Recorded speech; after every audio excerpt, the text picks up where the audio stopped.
All right. Good evening, Emerging Revolutionary War Revelry followers. This is Kevin Pawlak with Emerging Revolutionary War. And tonight, once again, the War of 1812 is taking over ERW and the revelries as we are discussing probably the most famous, or at least second most famous. We can debate that later on amongst our panel of experts here this evening. Battle of the War of 1812, and that is the Battle of New Orleans, fought on January the 8th of 1815. Joining me this evening, we have George Best, who is a park ranger at Harpers Ferry National Historical Park, and man that studies all things War of 1812. So we figured we'd bring him back for one of these. And then we have a New Orleans expert, born and raised in New Orleans as well, Sean Michael Chick, who's a tour guide of sorts. Well, not of sorts. It is a tour guide of everything New Orleans history, but of course, one of the major landmarks there being the Chalmette Plantation and the New Orleans battlefield for January of 1815. So Sean and George, how are we doing tonight? Doing good. You ready to take on Andrew Jackson?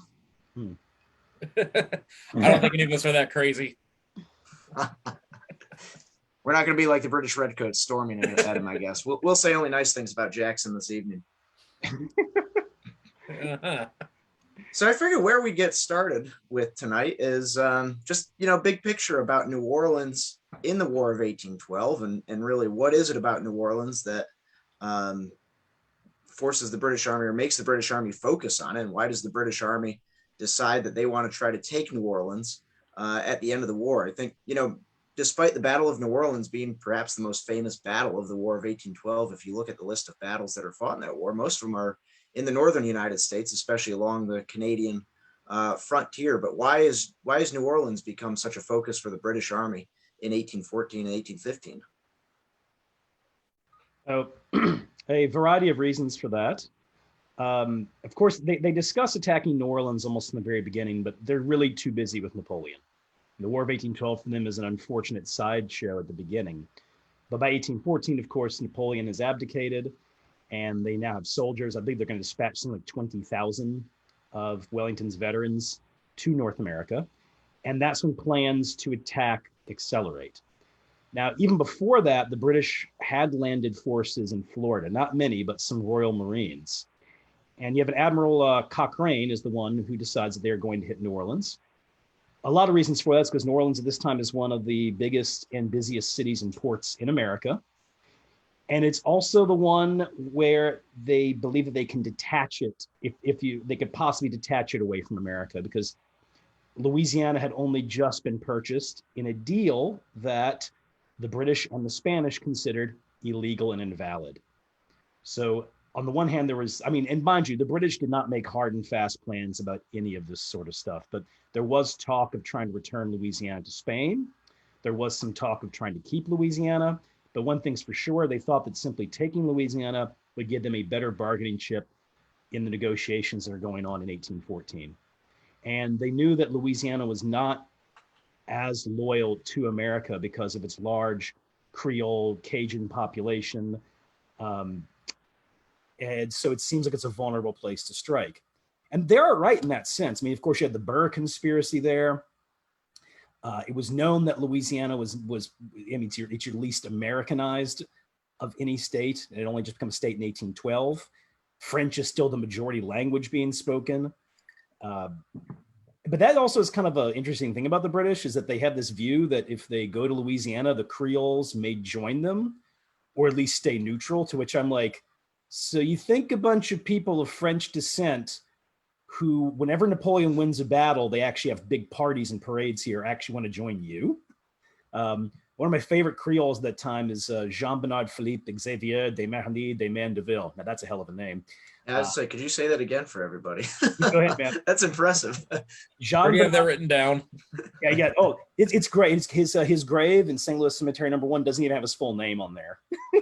Yeah, it's like Jean-Bernard Philippe Xavier de Marigny de Mandeville. Yeah, it's one hell of a name. You see, he owned a large plantation. He founded a neighborhood right outside the French Quarter to pay off his gambling debts, and he got to name the streets in that area. And so actually in New Orleans for a period of time, there was a Rue de la Craps because that was his favorite game. But anyway, so Marigny has this great quote where he says, we didn't feel as loyal to America and we felt a little wary of Andrew Jackson, but he says, but all true Frenchmen hate the English. Well, that would seem to make sense. And you always think that's one of the great rivalries of the 18th century and into the 19th century is, of course, the English and the French. So, which is also like, you got to think about Jean Lafitte, who is well, he would say he's not a pirate, adamantly. He'd say, I'm a privateer. We can make a case as a buccaneer. I don't want to get into that. We're just going to call him a pirate for now. Jean Lafitte, the British famously went to Jean Lafitte, tried to recruit him, offering him a rank, land, all sorts of goodies. So it looks like a good deal on paper, but the problem is Jean Lafitte, while he is head of the Baratarians, he's not like a dictator of the Baratarians. And when the British delegation landed to try to coax him over, his own men attacked the British. And some of them said, just hang him right now. And why is that? Most of Jean Lafitte's men are not just Frenchmen. They are French privateers who were driven out of the Caribbean years before. So I just think there's something about the British with that, about like, we're going to try to get these people who absolutely hate us to join us because we assume they hate America more. It's very goofy, But anyway, so New Orleans is, of course, very, very wealthy city. And it hadn't been previous to that, like 30, 40 years before that was a backwater of North America. But once they start growing sugarcane for export here, and then you have the Americans settling in Ohio, Kentucky, and Tennessee, and their crops are going south to New Orleans. So you have a very wealthy city. And that's important to keep in mind because the British Navy also is into prize money and plunder. And keep in mind that there was a lot of grumbling after Baltimore held, because that whole expedition, while it's successful insofar as, hey, you get to burn parts of Washington and scatter the Americans at Bladensburg, they didn't get a lot of loot from that. So there was some debate about, do we go for Mobile or do we go for New Orleans? And they choose New Orleans for a variety of reasons, but one of them is definitely there's more loot to be had, whereas Mobile is definitely not the case. So you talked about, Sean, about the importance of New Orleans and the change in British strategy. George, I'm going to hand it over to you for a second. Kind of set up 1814 for us in the War of 1812, if you will, and what happens in 1814 that's going to set up the actions at New Orleans. Okay, so in 1814, you basically have the two sides are in a stalemate along the northern frontier. American invasions, for the most part, have ended in failure, and they're just kind of stuck along the New York-Canadian border up in Vermont and New Hampshire. America has suffered some rather embarrassing defeats, but at the same time, the U.S. Navy's been very successful on the lakes, especially Lake Erie. Lake Ontario has kind of got an almost ridiculous arms race going on. And quick aside on that, they are building giant 100-gun ships to the line. It's insane. And it's just the most insane arms race until you get to the Cold War. But so you've got kind of the stalemate up in the north. The Americans have taken back Detroit and have some of western upper Canada, or Ontario as we call it now. Down in the Chesapeake, through 1813, mostly have like various raids conducted. Cochrane's in overall command, but the guy on the ground, or well, the water specifically, is Admiral George Coburn. He's going up and down the Chesapeake raiding and pillaging, and also just basically terrorizing the Americans. And then in 1814, he starts getting big army help. Robert Ross arrives. They attack Washington, D.C. as a big kind of like go get the capital political thing. They defeat the American army at Bladensburg. And then they set their sights on the real prize, Baltimore, which, Sean already touched on a little bit. That one doesn't work out so well. Fort McHenry holds, which means not going to have good much chance of taking the city. The British technically win the Battle of North Point, but it's really just the Americans trying to slow down the British. And then they get up to the American defenses east of the city and kind of go, nope, and turn around and head back to their ships. Also, by that point, Robert Ross is dead, so they have to have a change in leadership. So now they're looking at, okay, so DC worked out, Baltimore did not. Let's go for the next big prize, which at that point, and they bounce around a couple other things, but New Orleans is really like kind of, that's the juicy apple they really want. They're also looking to entice more native allies. They're a little late to the show on that one. Andrew Jackson is going to take care of that pretty thoroughly in the Creek War. Look up the Battle of Horseshoe Bend sometime. It's just shy of, it is a battle, but it borders on massacre. And So any Southern native support is basically almost out of the picture. Tecumseh's been killed. The Northern Confederacy is falling apart. So any British plans of the natives are falling apart much more rapidly than anyone realizes. Of course, part of this is it takes forever to get a ship across the Atlantic Ocean. Communication is slow. And the British are also very fearful of continued westward American expansion, which the defeat of any natives up to that point is not helping that. The Americans are continuing to move west, and they want to curtail that. They see in the United States a major commercial ally.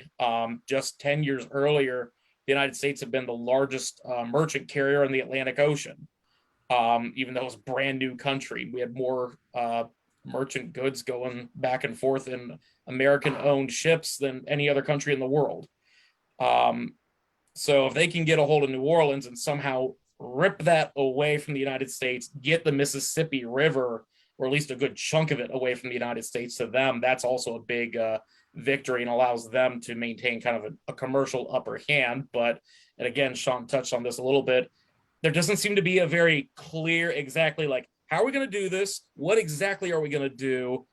They're just a little wishy-washy on the, like, it's kind of like a dog that chases after like the mail truck or a deer.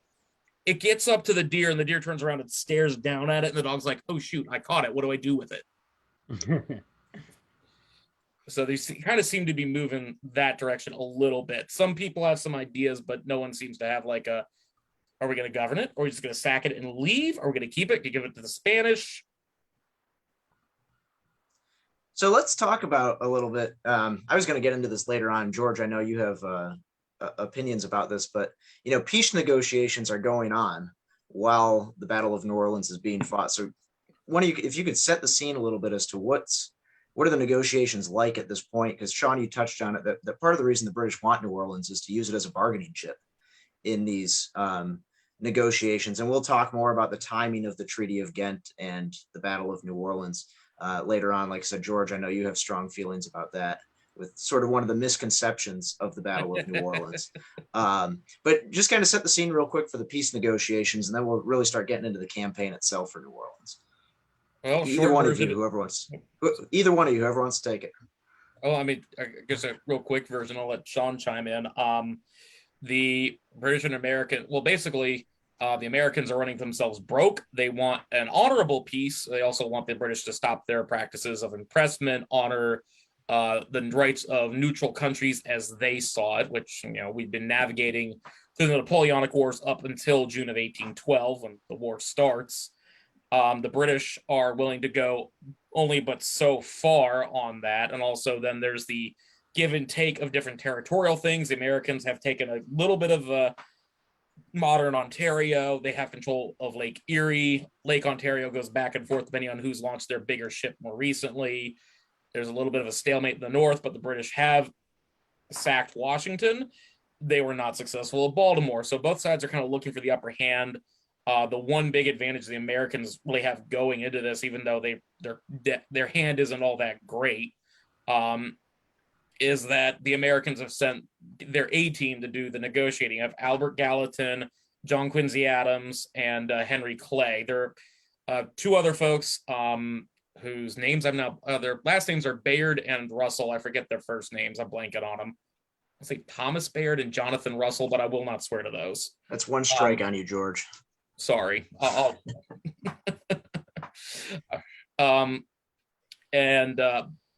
the British have sent kind of their B team, because everyone else is in Vienna trying to negotiate what's Europe going to look like without Napoleon, and that's where their bigger diplomatic concern is, at least. But anyhow, Sean. Yeah.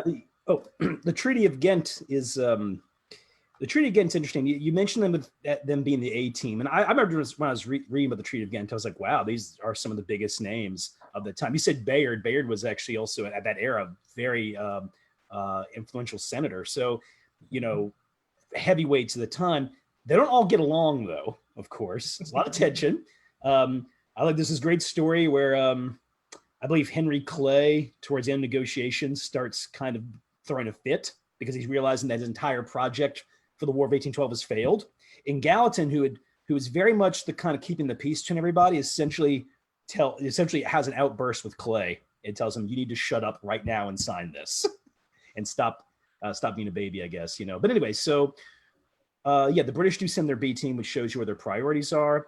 Both sides are economically exhausted too. I believe I read somewhere that Britain has only like 3 or 4 years ago paid off their debts in the Napoleonic Wars. That is how much money they were going to debt to destroy. So there is genuine war weariness. I mean, Britain has essentially been in almost unceasing war since 1792.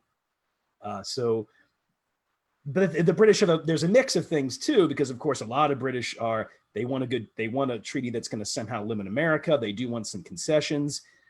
Hatred of America is pretty common. I mean, there were really big celebrations when Washington fell and they burned the White House down. I mean, apparently that was like top news in London throughout fall. They just loved it. But one of the things interesting with the Treaty of Ghent is that it doesn't mention Louisiana. And there's an entire debate that still goes on. If the British took New Orleans, would they have given it back? Is the Treaty of Ghent a definitive end to the war, or is there a possibility the war keeps going?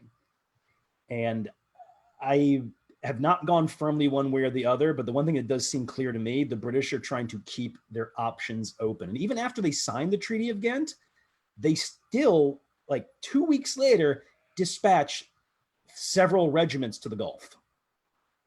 That's not really what a country does that's looking for a definitive hard peace necessarily. But at the same time, they have signed, the ratification was signed by the Prince Regent, future George IV. And like you're saying, that I think that's what makes it so hard with the British, is that there's confusion on their end on what they want. I also contend they're keeping their options open.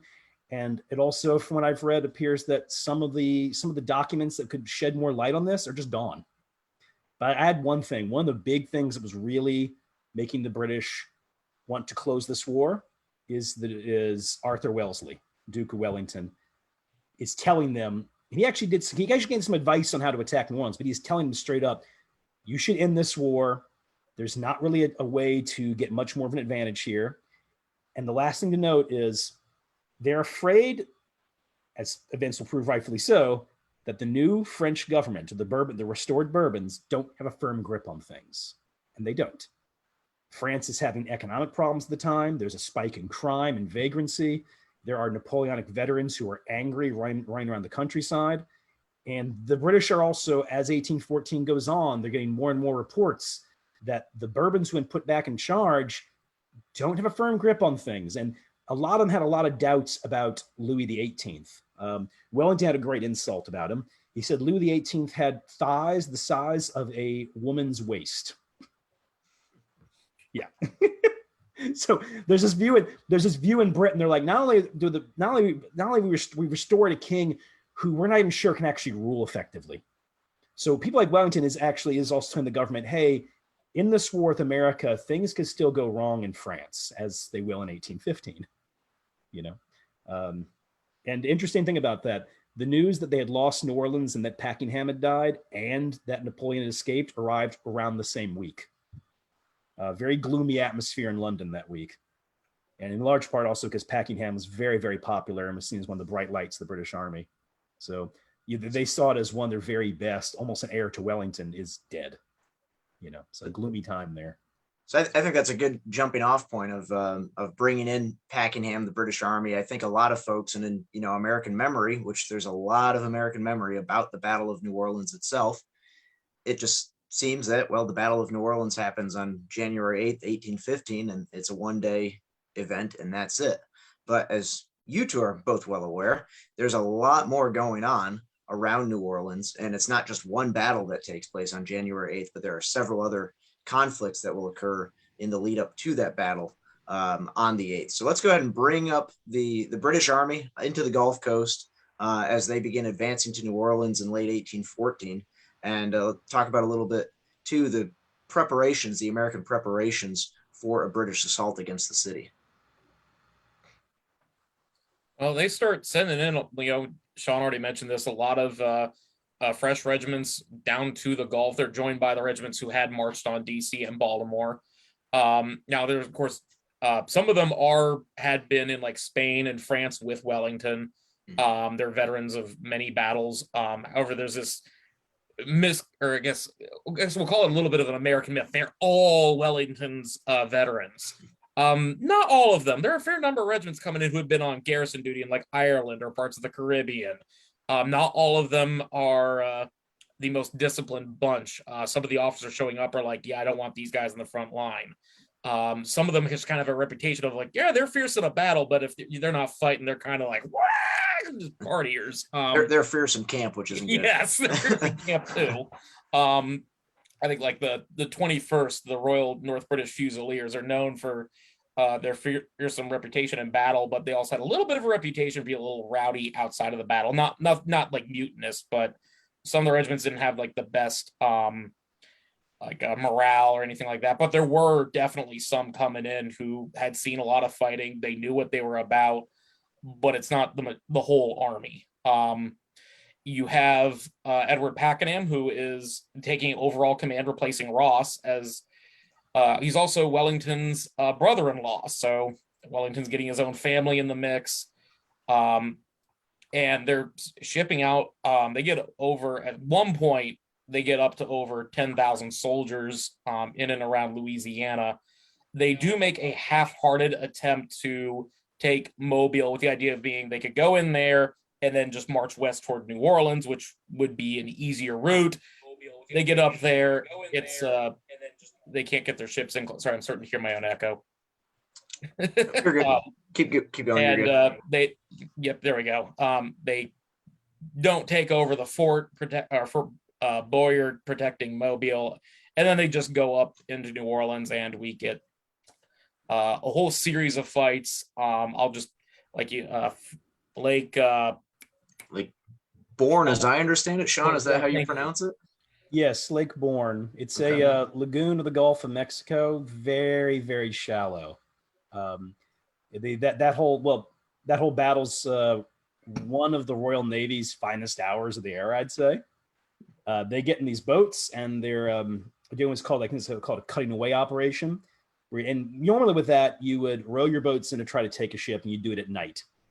They're doing it over a 24-hour period, just rowing towards Jefferson, those gunboats that Jefferson had commissioned before. I know people make fun of the gunboats a lot, rightfully so, but the gunboats are actually pretty well made for shallow areas like Lake Pontchartrain, Lake Bourne. But the British, I mean, when they're rowing in, and right before they attack, they're out of gun range, they stop and have breakfast. So they have lunch. And then they go in rowing and singing, and then take the ships after some pretty fierce fight. Actually, the American commander, Thomas Catesby Ap Jones, and the Ap is some Welsh thing. It means like kind of like of. But anyway, him and the Royal Navy commander Lockyer are both wounded in the same fight over the gunboat. You know, it's very dramatic engagement and a sweeping victory for the British that gives them control of Lake Bourne and allows them to attack New Orleans through Bayou Bienvenue, which, fun fact about that, Wellington advised them not to use the bayous. But you mentioned earlier about them going after Mobile. Yeah, they did that before the rest of the British forces arrived, and they just thought they could easily take Fort Bower, and Fort Bower held out, and actually one of the British ships was destroyed. And this was a major mistake because it alarmed Jackson, who's in Mobile, so then he attacks Pensacola and flushes them out. You mentioned earlier about supporting the Creek and the Seminole. There are a lot of Creek, and the Seminole closer related to the Creek, who could still fight. The Creek Nation could field thousands of warriors. I mean, that's one of the things when I was reading about the Creek War that really struck me was that all the other fights I've read about with the indigenous, the Creek seem to have had some of the largest formations I've ever read about. Like at Horseshoe Bend, they have almost 1,000 warriors. There's still a lot of them, and going after New Orleans, the other thing that's bad about it is that means that you can't use the Creek or the Seminole. They're too far away. There was a small detachment of Red Sticks Creek who were at New Orleans, but only as observers. So yeah, the British there were still a lot of them left in Florida could be armed. And also because Andrew Jackson with the Treaty of Fort Jackson forces a harsh peace on the Creek that even punishes those who are allied to him. There's some indication that those Creek, if the British had landed in Florida or Mobile and had operations, had some success, those Creek actually might have just went ahead and joined the British at that point because they were that infuriated over what had happened. But anyway, so yeah, the British take Lake Borgne. That allows them to attack. At this point, though, Packenham is not in charge. It's General Keane, who had fought in the Peninsular War, and he'd done well there, but he didn't have a ton of experience. He was young. And at that point, a lot of historians seem to believe that really Cochrane's calling the shots. Like Ross had the experience and the rank, and was even told that he could overrule him. Keane, it might be a little bit out of his depth, but either way, they agree to go down Bayou Bienvenue and attack the city from there. But I feel like maybe we might want to talk about the defensive preparations before getting into all that. I was just going to say, we've gone almost a half hour with only mentioned Andrew Jackson's name just a handful of times.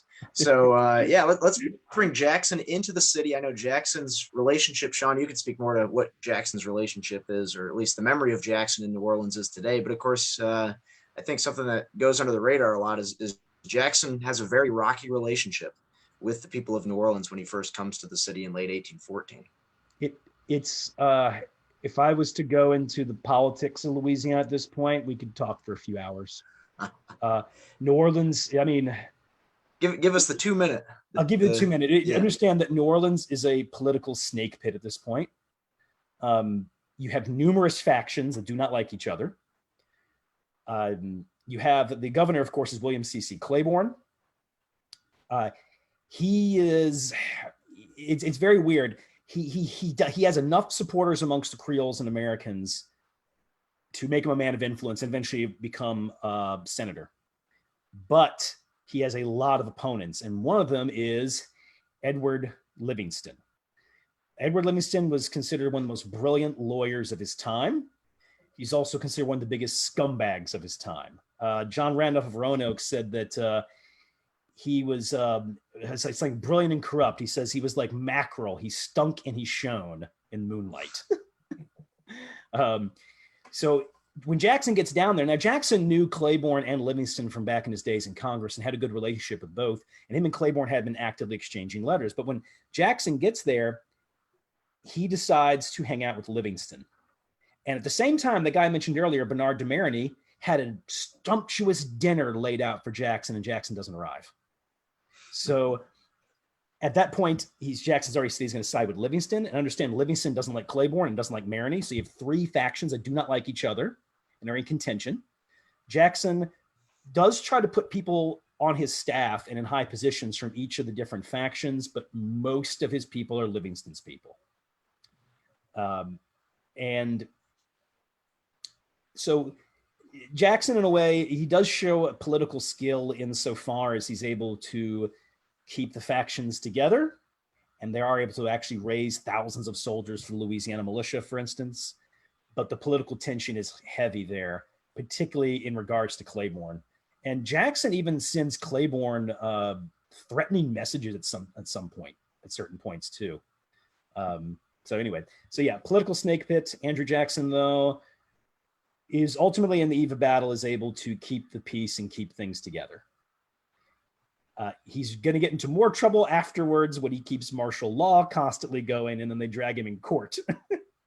But it was actually one of those things where I'm reading about, because we think of Jackson, we think of this very aggressive man, always looking for a fight. And I mean, I love that quote of his, "I was born for a storm and a calm does not suit me." Accurately describes him. But what I also find is that Jackson definitely has political skill. And if you're allied to him, of course, he's going to do everything he can for you. And I think that, that political skill that you talk about with Jackson, when you think about the American force that he's able to truly cobble together, and I would say almost American force in quote unquotes, he brings together a force of a lot of disparate people. It's United States regulars, of course, it's local militia. Sean, you touched on him real quick, but I think he's really a folk hero of the Battle of New Orleans, Jean Lafitte, and his, again, you said they wouldn't like to be called pirates, almost privateers. So talk about either one of you, whoever wants to jump in here with what does Jackson's force consist of? ultimately, and then we'll start getting into the fighting in the battle itself. There's one, George mentioned this before about the British Army, where there's a misconception they're all like Wellington's veterans. Now, the one thing we can say for the British is that they're all experienced soldiers, right? A misconception about Jackson's forces is that these men are just inexperienced militia he forces together. Not true. He has John Coffey's Tennessee troops. These men have been in action at Horseshoe Bend. Coffey himself is an excellent commander. The Tennessee troops that William Carroll brings down, a lot of them are also experienced. Jackson knew them from the Creek War. And actually, when they first arrived, he went around their camp, greeting the men that he knew personally. As far as the New Orleans militia goes, a lot of the units were made up of veterans of the Napoleonic Wars. People who had left France at a certain point. Some of them were people who had left France right after Napoleon abdicated, found themselves in New Orleans. In fact, one of Napoleon's generals, Jean Humbert, is going to serve on Jackson's staff. Although, keep in mind, Humbert was an officer who was kind of in disgrace. There were accusations that he had slept with one of Napoleon's sisters. I want to say it was Caroline Bonaparte. So he had to run. Yeah. Yeah, Humbert's great. So a lot of the New Orleans militia is made up of men who have fought in the Caribbean. They have fought in the European wars. Probably now some of the Louisiana militia that gets raised over time is inexperienced, and the Kentucky militia that arrived poorly armed, some of them without camp equipment. Jackson, supposedly when he saw how bad their condition was or heard about it, he said, "I don't believe it. I've never seen a Kentuckian without a gun, a bottle of whiskey, and a pack of cards." So the American forces, yes, it's diverse. But one thing it is not is an inexperienced ragtag group. Now, these guys are not by any means professionals. These are not hardened veterans. Well, some of them are veterans for sure, but they're not hardened veterans. But I got to say, this is like one of the best militia forces you could possibly command at that moment. Oh, another one to mention too is the Choctaw that they have. It was only a small contingent. Most of the Choctaw are off in Florida fighting the Creek in a campaign overseen by Uriah Blue. But the Choctaw were brought over, were elite, and they gave the British a lot of hell in the weeks leading up to the main Battle of New Orleans. So it's a very interesting force. Oh, I want to very quickly mention my favorite unit, though, is Beale's Rifles. It is made up of New Orleans businessmen, lawyers, professionals, and they wore like gingham jackets, and they had like top hats, and every last one of them is armed with a rifle. And it's a small unit. They've never been in a fight before, but they were very cohesive. They were well trained, and they knew how to use their weapons. And they will do very effectively during the battle. And we only have one rifle left from Beale's Rifles. You can actually see it in Confederate Memorial Hall in New Orleans. It was actually recovered by the FBI a few years ago. The rifle, by the way, is absolutely gorgeous. It's one of the most beautiful guns I've ever seen. So I think Beale's Rifle is interesting. It is just a unit of rich guys who are like, yeah, we'll defend the city. And they're all marked. Yeah, specifically Beale got guys who were good shots. And you talked about rifles too. That's, I think, another misconception of the battle is that the American riflemen just cut the British to pieces. But Jackson's line has two 24-pounders from that he's able to get from Lafitte, a lot of ammunition from Lafitte's men as well, and 8 batteries spread out along that line that are going to wreak havoc among the British ranks as well in the fighting on January 8th. So we'll start picking up into the campaign. We've talked about the Battle of Lake Borgne on December the 14th of 1814. And once the British are able to get on land, Jackson is going to actually launch an offensive. I think, again, we think of the Americans as being such on the defensive during New Orleans, but in what's known as the night engagement on the night of the 23rd, I believe it is, of 1814, where Jackson is going to strike the British camp near Villers Plantation along the Mississippi, and just what's a confused action between the two sides, again, in the middle of the night. Very rare to see that in 19th century combat, especially early 19th century combat. But then from there, Packenham is going to arrive, and he's going to begin to try and probe the American lines as Jackson is building up his defenses south of the city of New Orleans. So what is Packengham's plan to try and break through Jackson's line and get to New Orleans? in late December, last few days of 1814 into the early days of 1815. Well, the fight at Drury's Plantation definitely like catches the British a little off. They win that. They're able to push Jackson back out of their camp, but it does shock them a bit and it slows them down. They're licking their wounds. But Pakenham moves up and he tries, move forward, basically build batteries of his own to counter Jackson's line, get in close, have his artillery make a hole in the line, and then he can send his own troops kind of barreling through like a big fist, get into the hole, and then just kind of start prying it further apart. But it doesn't quite work out that way.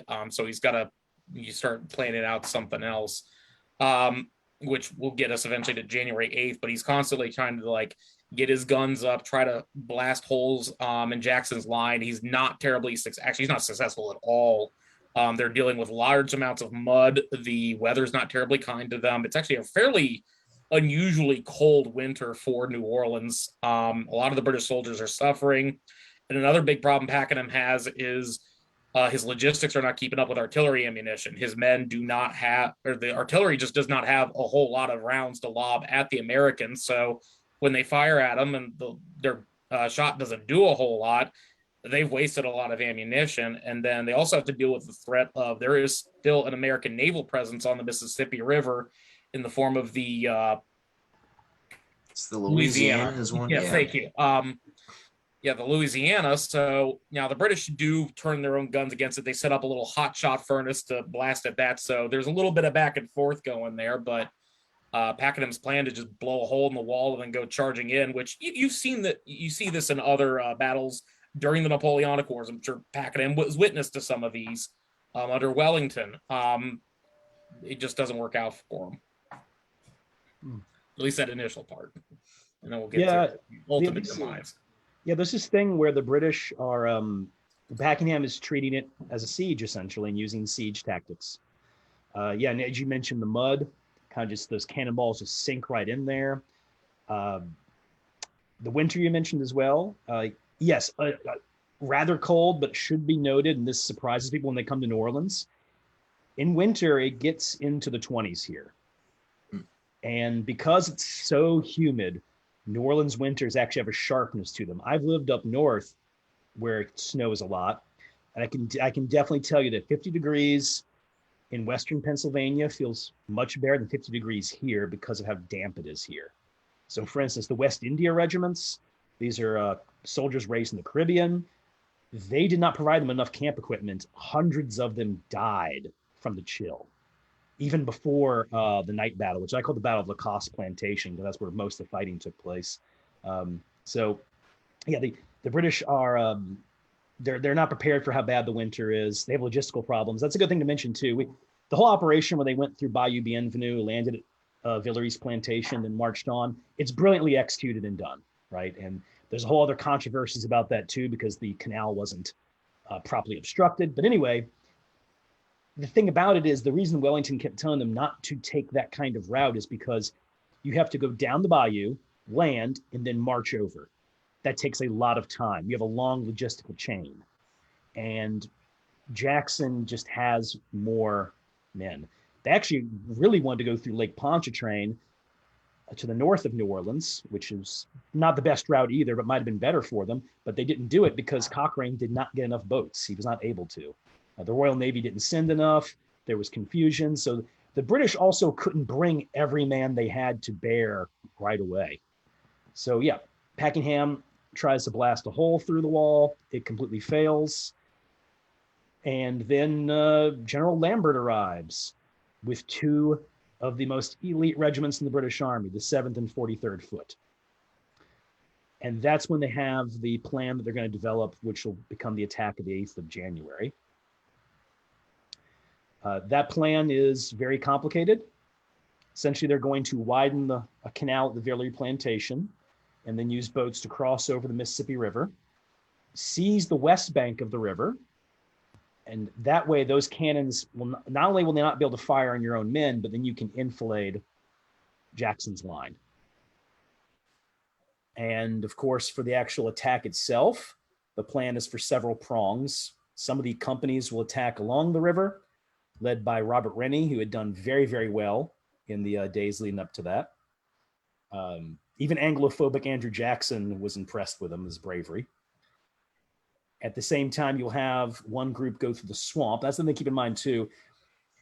Packenham can't get around Jackson's line because there's a thick swamp on Jackson's left, Packenham's right. But to make sure the Americans don't use the swamp to outflank them, one force will go through there, led by Lieutenant Colonel Jones. And then the main attacking column will attack along the edge of the swamp, led by Samuel Gibbs, who is Packingham's second in command. And that consists of the 4th, 21st, and 44th Foot.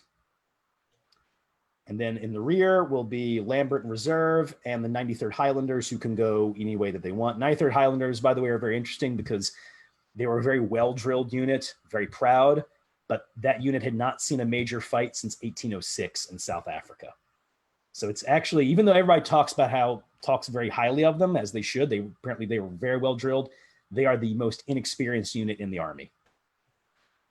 Anyway, so the main attack by Gibbs, the plan is for the 44th Foot to have ladders and I can never pronounce this one. What is it? It's like fascines or something. It's like bundles of sticks they're going to use to throw into the canal, because there's a canal in front of Jackson's line. How deep the canal is debated, but some accounts said that, I was only ankle deep where I was. Other ones like I was in waist deep, so it's a varied depth that probably. You fill in the canal, and then the 21st Foot and the 4th Foot right behind them, the 4th Foot being one of Packingham's best units, will then puncture the line. And if you really think about this is a super complicated attack plan. Like the Imperial Japanese Navy of World War II would be proud of this. This is ridiculously complicated. You need all of these columns to do what they are doing. They have to do it at that moment. The canal for the crossing over flooded prematurely, so the British were delayed landing on this side, landing on the west bank. And then when they actually did get in their boats, they had misjudged the current, so they got drifted down. One account said 1,000 yards. So there's no way they're going to take the West Bank batteries on time. At the same time, in the 44th Foot, which is debatably Packingham's worst regiment. I know. There are some people though who defend them, but they're not his best. But a lot there's a lot. The commander of the 44th Foot, Colonel Mullins, eventually was stripped of his rank. That was a very controversial court case afterwards. I've heard good arguments defending Mullins, and I've heard some good arguments attacking him. Most people seem to go with a more anti-Mullins thing, but it does seem that the 44th Foot was not fully prepared for the job they have to do. And so even as more like the morning of January 8th and all of that fog, Packingham is waking up, he's having breakfast, and what is he hearing? He's hearing that there's confusion in the 44th Foot, and Colonel Thornton's attack on the West Bank is delayed. It should always kept in mind that too. It's kind of interesting they gave that job to Thornton, because Thornton is probably their overall best combat commander in the force. He'd only just recovered from the wound he'd taken at Bladensburg. So anyway, despite all of those things, Packingham doesn't say, hey, we'll attack on the 9th of January. He says, no, we attack. And they get the signal from the rocket, which one British officer called that fateful rocket. Jackson, meanwhile, had his men up and ready well before dawn. He was patrolling the lines, so there will be no surprise here. And the British, where they weren't thinking they were going to achieve surprise anyway. I mean, it's very, very, it's kind of hard to mask when you're bringing up cannons and having men shuffle around, So that would bring us then to the attack of the 8th of January, which, George, do you have an opinion of how long the main fighting lasted? I've seen a few different versions of that. I just actually read this just a couple days ago. I've been working my way through William Davis's book on the battle. And I'm like this close to being done. The fighting's over. We've taken Mobile. Sorry, spoilers. They do go back to Mobile. But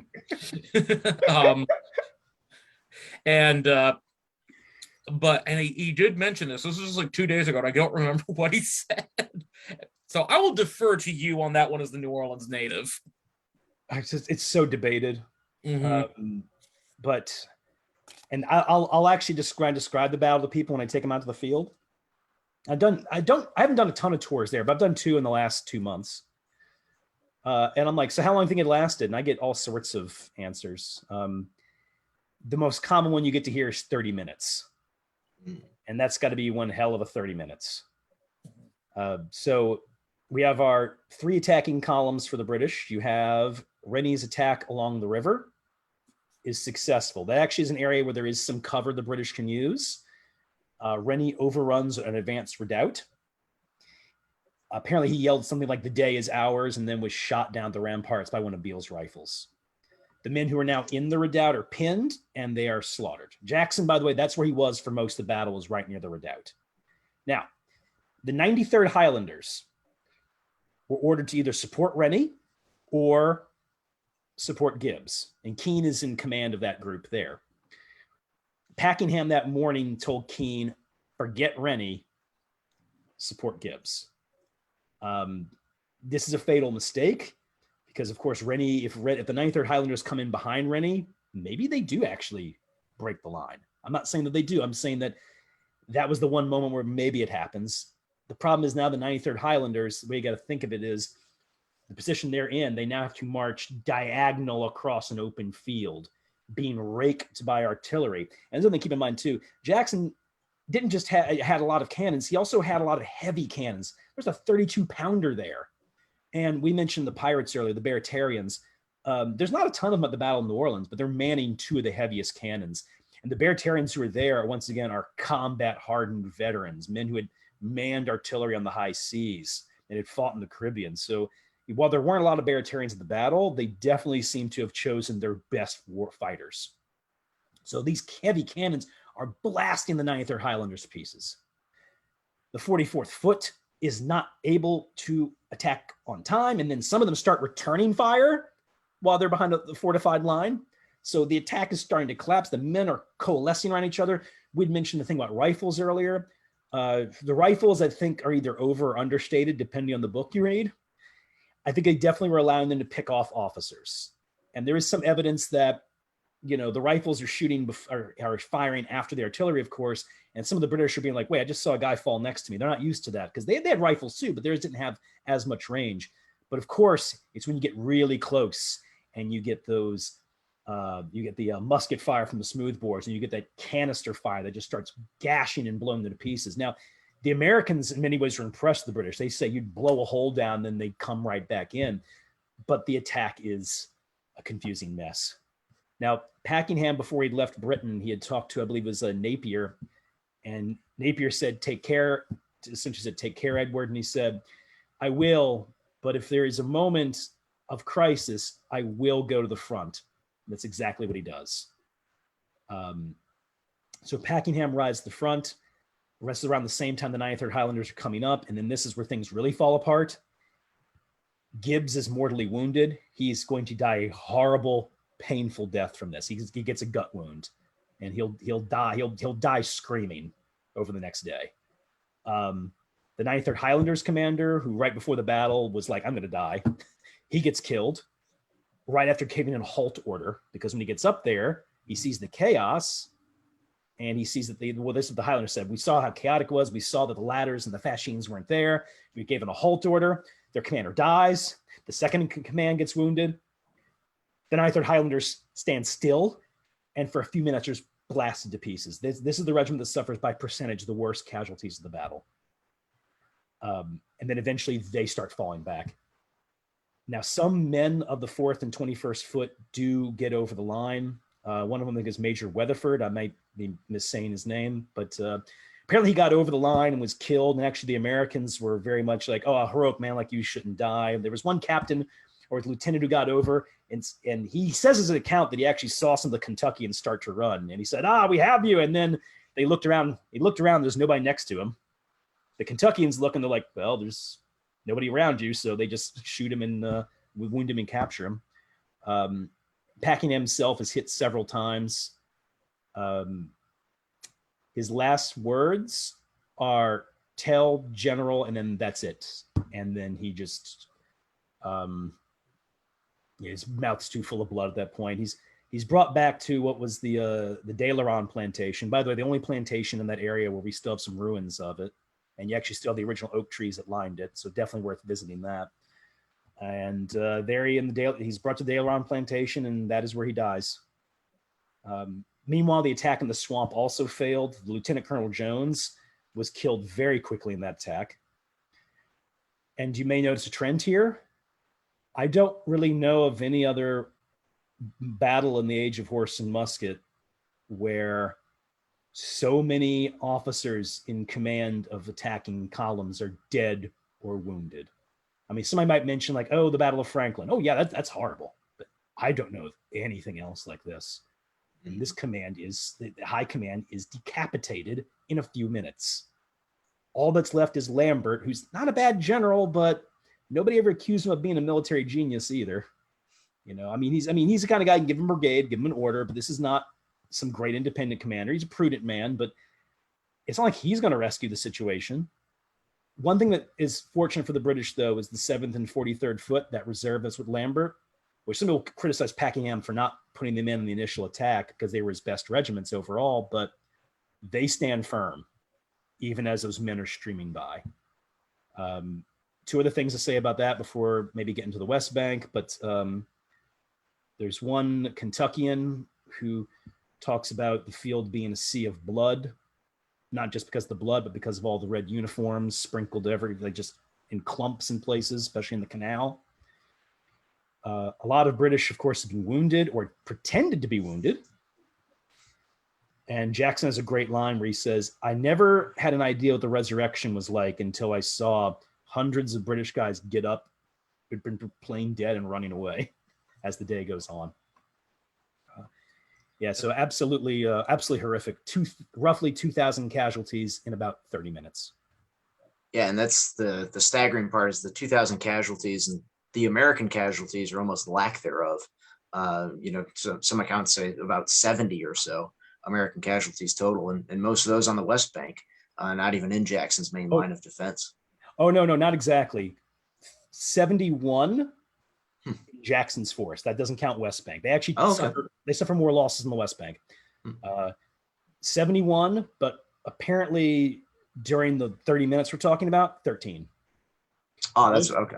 Most of the rest of those casualties are guys who get picked off during the day. A lot of them trying to loot British bodies, and they get picked off by, especially the 95th Rifles. I don't know if we mentioned them, but the famous Green Jackets, elite British unit. They get some revenge on Americans who are going out in the field to loot and the corpses. Of course, Jackson talks to his officers about maybe attacking the British, and they're like, probably shouldn't. The British have a lot of cannons. It is also a grassy open field, and the American commanders like Carroll and Adair and the rest rightfully say, our men are good behind earthworks. We're not sure if they can stand in the open field. So Jackson wisely does not counterattack. But then that gets you into the West Bank, because guess what, kids? The battle ain't over yet, because Colonel Thornton doesn't know it's over. He will end up attacking the British on the other side of the river. Several skirmishes are fought, and then he attacks their main line. The commander over there is Morgan. I know in the War of 1812, the list of like incompetent American commanders is a long one. George, who's one who comes to mind for you? James Wilkinson. Hey, fun fact, he has a street in New Orleans. It's one of the shortest streets in the city. It's in the French Quarter. It's only a block long. And I like to joke that, of course, we have a street named after like one of the most notorious traitors in American history. Mm-hmm. Wilkinson, bad one. Hull apparently is terrible, right? Who was the commander at Queenston Heights? It was Rensselaer. Yeah. I want you to say it because I've never pronounced that guy's name correctly in my life. Oh, so it's Rensselaer. Gotcha. Yeah. Rensselaer. Yeah. Morgan is right up there with him.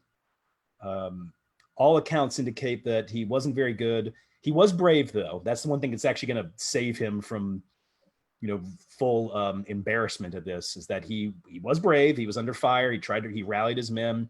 He just didn't know what he was doing. He's completely out of his depth. He's only there because he's Claiborne's man. And Jackson kept Morgan as a way to keep Claiborne happy. And also Jackson apparently was happy when he got along with Morgan at first, because when he first gets to New Orleans, Jackson was disappointed that there wasn't enough defensive preparations being done. And he was excited. He was happy that Morgan was doing just that, was working on the forts there. So anyway, Thornton attacks, and there's not enough Americans of this Louisiana Kentucky militia. There's not enough of them, and a lot of them don't have good weapons. Their leadership's not good. They're out of position. They get scattered. Losses in the West Bank, I think, are around 300 for the Americans. But Thornton is wounded. Another British commander is down. And actually, Thornton's wound will plague him for the rest of his life and lead to him losing his mind and then committing suicide later on. I believe he was shot in the exact same place he got shot in Bladensburg, wasn't he? He was, yeah. Mm-hmm. Yeah. Just a really, really sad end for a really, really good officer, But anyway, fun fact, when the British do take the West Bank, one of the cannons they found said, captured at Yorktown in 1781.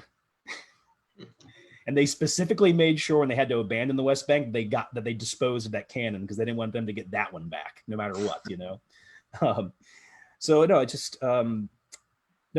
West Bank was taken, but it's taken too late. Some historians have argued that maybe if Lambert sent more men over there, they could have continued to drive to New Orleans, maybe, but at the same time, Jackson already has men being sent over. One last thing I'd like to mention about that is that the fight on the West Bank leads to an entire controversy between Louisiana and Kentucky over who ran first. And it should be noted that at that time, Louisiana and Kentucky, even before the Battle of New Orleans, hated each other. Because the first Americans to get down here were Kentuckians, who caused a lot of problems. Like, crime went up when they were around because these are flatboatmen. They're pretty rough guys. There'd be the occasional riot. My favorite one ever was apparently a bunch of drunk Kentuckians, like in 1805, I want to say, went into a circus near the French Quarter and let all the animals out. So there was a day in the French Quarter when an elephant and a lion were stalking around. So Kentuckians and Louisianans already hate each other, so they're both quick to blame the other one for the defeat on the West Bank. But ultimately, and probably wisely, the British pull their forces back from that. And of course, Lambert very soon after decides we're getting the hell out of here. Some of his officers did try to advise about attacking again or trying again, including John Fox Burgoyne. But ultimately, Lambert's going to decide to retreat, fall back. And as you said, spoiler alert, they're going back for Mobile. So the British attempt to take New Orleans has failed. Just a couple of quick questions I want to get to. We're running short on time, but we've covered the battle in great detail, Sean. So thank you very much for doing that. One question from Robert Ryan, one of our followers: where are the British dead buried after the battle? Oh, that's a great question. We are not precisely sure. We believe it's underneath what is today the Kaiser aluminum plant. Local legends said that the area where they were buried in mass was that locals avoided it, believing it was a haunted, cursed place, actually. As far as the officers go, we know that Gibbs and Packenham, at least, they were disemboweled. Their remains were buried on the land of the Villery plantation, and then they were stuffed in casks of rum. Which, fun fact, I know a tour guide around here one time said that he was in a group where they would reenact. They'd like pretend to be famous New Orleans characters. And I said, "You ever put Packenham in there?" And he says, "Yeah, we rolled in a barrel of rum." Ouch! Adding insult to injury. No, it's all good fun. The guy that had to play Jackson rolled him in and said, "Hey, look what I did." That's a good burn. So George, I'm going to end with the last question about what you can see there today. And Sean, either George and I have been there, so we're going to rely on you for that one. But George, I know one of the things, another misconception about this battle is that this battle was fought after the War of 1812 officially came to an end. And I see your smile there. I know that's one of your big bugaboos about this. So if you want to take a few minutes and take that away. All right. First, I will acknowledge that the following is extremely nitpicky. Bear with me. Okay. So the Treaty of Ghent is indeed signed on December 24th, 1814. It's while Jackson and Pakenham are already squaring off. You've already had the night fight and then continual skirmishing and whatnot. It's before the big January 8th battle. A lot of people like to say it's the battle fought after the war was ended. I'm going to nitpick the words a little bit. It is fought after the peace treaty is signed, to be sure. The war is not legally over until both the Prince Regent, future George IV, signs it, and then two, it has to get to Washington, D.C., and then the Senate and Madison have to then approve it and sign off on it. That's when the war's over, and that is in February. February 16th. Yes, February 14th, it arrives in D.C., and then just a couple days later, they approve it. So then the war is officially over.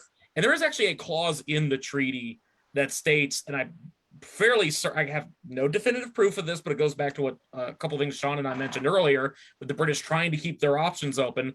They make very clear in there, we're not done until both sides sign this, which common convention, but it's interesting. It's like, that is actually in that treaty, is like, yeah, no. It ain't over until we have both put our signatures on this, with the possibility of, oh, we took New Orleans before you signed it.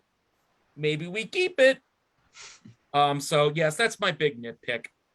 It's my little anthill I'm going to die on. It's also worth noting too that the news of the battle arrives right before that, and everybody's happy and jubilant, which of course is a big effect with the Hartford Convention and everything. But the reason I say that is that who knows how Madison and Congress is going to react to knowing that New Orleans has fallen. And I would say probably sacked. Now, there's evidence that Pakenham wanted to avoid that, but, an army taking over one of the most wealthy cities in America, there's going to be some looting. And so what we can say is that the news of the battle makes sure that they sign the treaty when they sign it. It assures the war ends when it ends. I would say that if New Orleans falls, there's a very good chance it keeps going. In addition to that, anybody who ever says, oh, this battle is not important, I'm just like, it's the reason Andrew Jackson becomes president, and he's easily one of the 5 or definitely one of the 10 most consequential presidents of all time. Yeah, I mean, we have a whole period of American history named after him, Jacksonian democracy. Exactly. Like, you get through the Jeffersonian period, then you get to the Jacksonian period. He's got a whole time period named after him. Without New Orleans, not necessarily, I mean, could he have gone there off of Horseshoe Bend? Maybe, but New Orleans, that just catapults him up. Yeah, because we could almost do a whole revelry on Andrew Jackson in the War of 1812 too. Taking for future. Yeah, we can mark that one down for the future, certainly. So before we wrap up, we're just over an hour. Sean, tell our viewers what you can see today of these sites that we've talked about related to the Battle of New Orleans. We do have the Chalmette Battlefield. It is part of the Jean Lafitte National Historic Park and Preserve. This is not a very big battlefield. A lot of men got slaughtered in a rather small area. But on the battlefield, you have a new visitor center because the old one was destroyed during Hurricane Katrina. They do have entrenchments. The entrenchments are not properly constructed, to be honest. Also, they don't even have entrenchments extending to the levee. And that's because when the park was originally set up, they actually misjudged where the line was, or that they didn't know the line extended that far down because they thought that the river flowed through that area when it didn't. Anyway, so you do have some entrenchments, not the best. You have some cannon pieces that are really cool though. And there is a national cemetery nearby, mostly Union soldiers buried there. There is one veteran of the Battle of New Orleans buried there, a Tennessee militiaman who's unknown, but he died after the battle and his body ended up being transferred there eventually. There's also on the site the Mollis Beauregard home, which is a plantation home that was not there during the battle, but it was after the Civil War owned by Rene Beauregard, the son of PGT Beauregard of Confederate fame. But though that one hasn't been opened lately just due to staff shortages, I think. But anyway, it's a nice little battlefield, definitely worth visiting. And also, if you go nearby, you go to Rocky and Carlo's, one of the most beloved restaurants in the area. Is just like a minute down the way. And there's a bunch of roads named after the various commanders of the battle, including the British. And you said insult to injury about the cask.